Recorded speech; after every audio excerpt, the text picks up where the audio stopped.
Hi guys, it's Sweet Tooth here.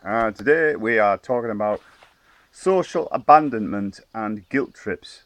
So there's a few words for you. I haven't been doing many videos this week because I've been busy doing other stuff.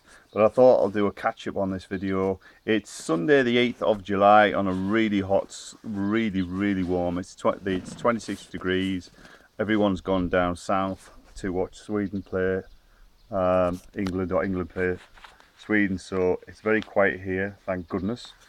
So let's talk about social, the guilt trip and abandonment.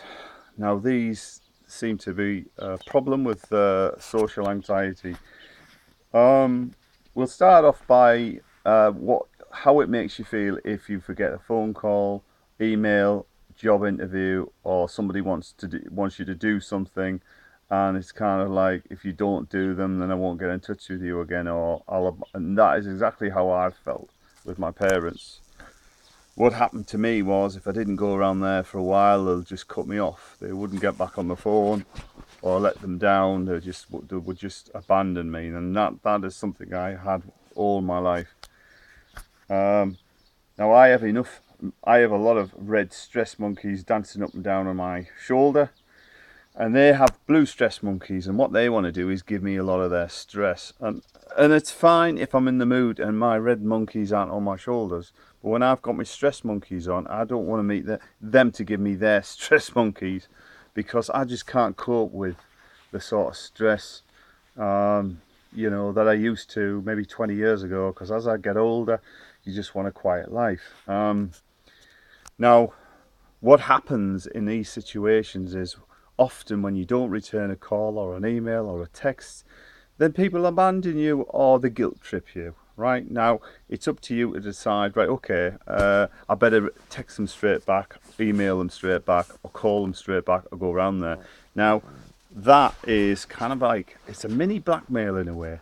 If you don't keep in touch, then I'm just going to abandon you. Now, I've had that happen to me. But do you really want these people in your life?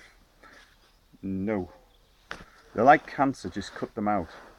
Because there's an old saying, and it said, you've got to keep your own house clean before you go off and deal with somebody else's issues. Yeah, I think,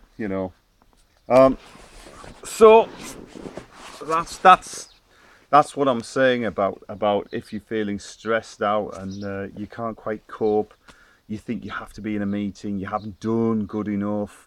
Are they going to guilt trip you into saying, well, you could have done better, and blah de blah, or say, for example, you're on an agency and you've missed that email, and you feel like, right, they're not going to contact you again, because you should be, they've given you a time slot and say, right, we need you tomorrow between 9 and 4, and you've simply not, you're just so tired you can't do it, or you just haven't got time.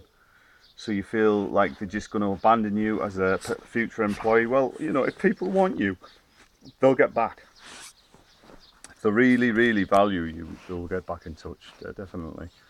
There's no need. See, the problem is, as I'm finding out, the whole of England now is turning into one big horse race. And it's like, they want you tomorrow, or it's the famine and feast, where there's a lot of work and they'll need you now, or there's this big awesome gap. And I'd rather be in a gap situation where, I deal with people and friends and commitments at my pace, not theirs, my pace. And if that means, losing opportunities, well, so be it, But I'm not going to race up to places and crash myself into a 6-foot stone wall because I might not be there for 9 o'clock. I'll do what I can, but I'm not going to take on extra stress monkeys, And that's called, but people will guilt trip you into that, and you feel guilty yourself. So don't beat yourself up over it. Don't be pressured into doing things that you don't want to do, because all that'll do is raise your anxiety up, which then raises your adrenaline up, which then makes you completely tired and fatigued.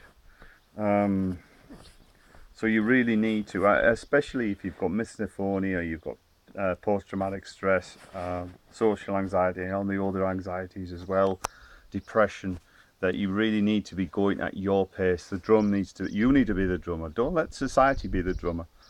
All right, you know, do what you can, but just your threshold is here, and don't go past it.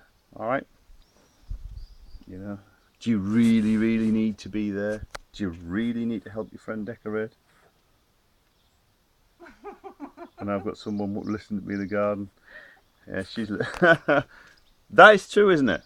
People guilt trip you into doing things, and if you don't do it, then it's that abandonment. We're not going to talk to you again. That's so true. I think that's true, don't you? Text messages and emails. Oh, you didn't get back to my text. And then this, eh? He's over there. We've lost the cat. No, he's over by the under that bush. So don't be guilt tripped, guys, and don't let let this world turn into a horse race. Why should you be in the middle of it? You know, take a step back. Be the one that's different. All right. And if you miss appointments, if you miss the text message, if you miss a call, so what? If they value you, they will ring back, they will text you back, and they will get back in touch. That's all I'm saying.